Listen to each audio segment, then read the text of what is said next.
अस्सलाम वालेकुम नाजरीन। ड्रामा से जाने जहाँ की नेक्स्ट एपिसोड में आप देखेंगे कबीर जो आकर मानूर को तंग करता है। ऐसे में शेराम ने देखा तो उसकी अच्छी खासी धुलाई कर देता है।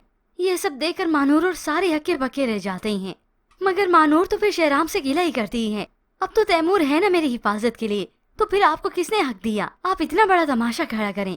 उसी से सवाल करती है, आप आखिर मेरे हैं कौन। अब ये मानूर शेराम से इसीलिए कहती है ताकि शेराम अब उसकी आस छोड़ दे, उसके पीछे खुद को हलाक न करे, किसी मुश्किल में न डाले। मगर शेराम ने भी उसे दो टोक कह दिया कि उसका और मेरा रिश्ता अगर कोई हो ना हो, मगर मैं आपका मुहाफिज था और रहूंगा। मगर यही सब तो मानूर नहीं चाहती कि शेराम मेरी परवाह करना छोड़ दें, मुझे भुला दें। दोनों ने मोहब्बत का इजहार एक दूसरे से नहीं किया, मगर दिल ही दिल में दोनों एक दूसरे को अपना मान चुके थे। जबकि दूसरी जानिब ये तबरेज जमाल साहब के साथ तो मिला हुआ है, क्योंकि इसमें और जमाल मियाँ में कोई फर्क नहीं, दोनों ही अपने अपने मकसद के पुजारी हैं। जमाल मियाँ तो उसे भड़का भी देता है।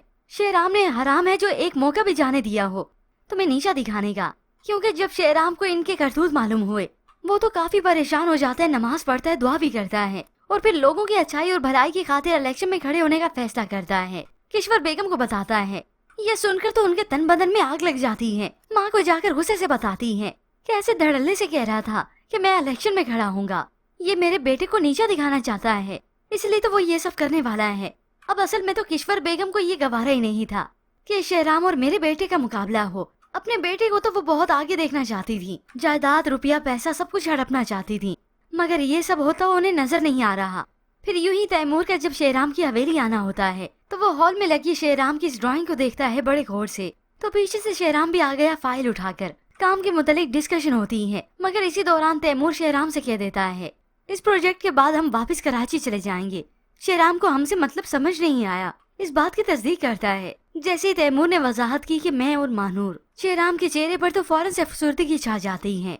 वो काफी परेशान हो जाता है कि मानूर मुझसे हमेशा के लिए जुदा हो जाएगी। मगर ड्रामे की कहानी में ट्विस्ट तो अभी बाकी है, क्योंकि शेराम और मानूर ने ही एक होना है। ऐसे ही तैमूर शेराम से कह देता है, वैसे काफी फर्क है आप में और इसमें, आप यहाँ ज्यादा खुश दिख रही हैं, ये फिर शायद बनाने वाली का कमाल है। ये सुनकर शेराम के जख्म तो फिर से हरे हो जाते हैं। मानूर का एक बार फिर से तस्करा हो गया। वो चाहकर भी मानूर को भुला नहीं सकता। हो सकता है आने वाली साथ में यही ट्विस्ट ही आए कि तैमूर के हाथ शेराम की वो डायरी लग जाए, तब शायद उसे अंदाजा हो कि शेराम कितनी मोहब्बत करता है मानूर से। मगर इसके साथ ट्विस्ट और भी बाकी हैं। पर इसके मुतालिक व्यूअर्स आप क्या राय रखते हैं? मजीद ड्रामा रिव्यूज के लिए आप देखते रहिए उर्दू रिव्यू।